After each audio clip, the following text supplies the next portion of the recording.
What is success? What does it take to be successful? What does it mean to succeed?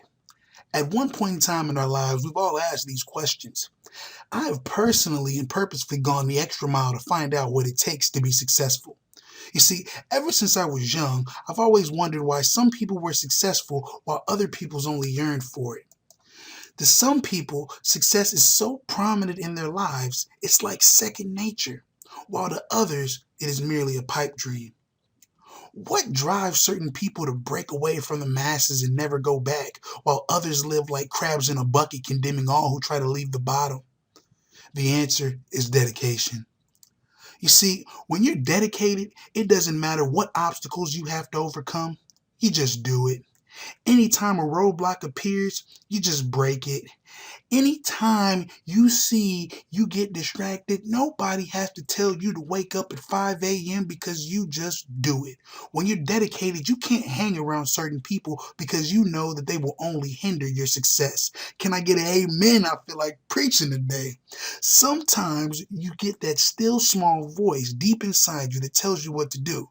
But us, being humans, we tend to brush it off and say, I know, I know. Well, look, I'm here to tell you if you knew better, you do better. Am I right or am I right?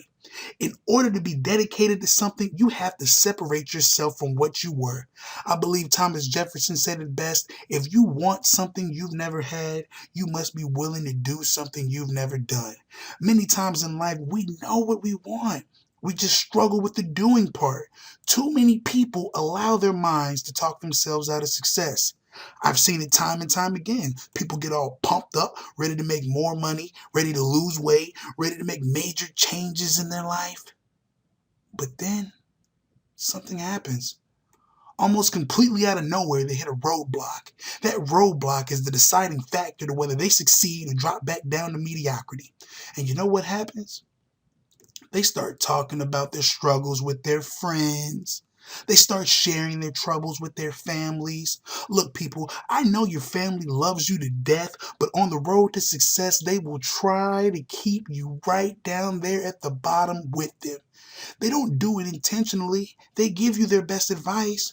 The problem is, it's advice that they're not taking themselves, or advice that just keeps them enslaved to their limited thinking based on their lack of dedication.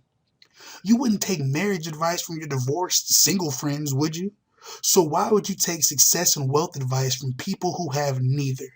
This type of thinking literally blows my mind. If I want meat, I go to a meat market. If I want flowers, I go to a florist. But you're telling me that if I want success, I turn to my friends, family, and other people who are in the same financial crisis that I'm in? Something seems a little off there, doesn't it?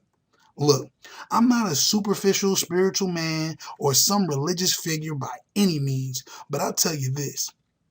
If even Jesus needed to be alone in order to get where he needed to be, who am I to think I don't need any temporary separation? I mean, come on. We're talking about Jesus here. He traveled with 12 disciples. If even he needed separation and his dedication to fulfill his purpose, then what am I doing wandering with the crowd? If I know that I'm supposed to be earning $50,000 in 90 days like my buddy Miles, then maybe I shouldn't be hanging out with people who are barely earning $30,000 a year. If I know that I'm supposed to be a better father, then maybe I shouldn't be spending my time with other quote unquote dads who fail to be there for their children. If I know that I'm supposed to be there and soar with the eagles, I got to get the heck out of this chicken coop and get to flying. Can you feel me? I can recall in my life too many times where I let opportunities pass me by because I was too busy hanging with the chickens. Chickens aren't trying to fly anywhere. Most of them have their wings clipped, similar to so many people who have clipped their own dreams in the trade for mediocrity. So while you're itching to fly and yearning to soar, being the eagle that you are, your chicken friends are being exactly what they're meant to be, which is a whole other video in its entirety. So guys, stop hanging with the chickens when you were meant to be an eagle. Take advantage of the gifts, talents, and opportunities that are presented to you. Be like my pastor friend Mark, who made $22,000 in the past 6 months part-time from his home just by taking advantage of an opportunity. Stop letting fear and the chickens in your environment keep you from all that you can be.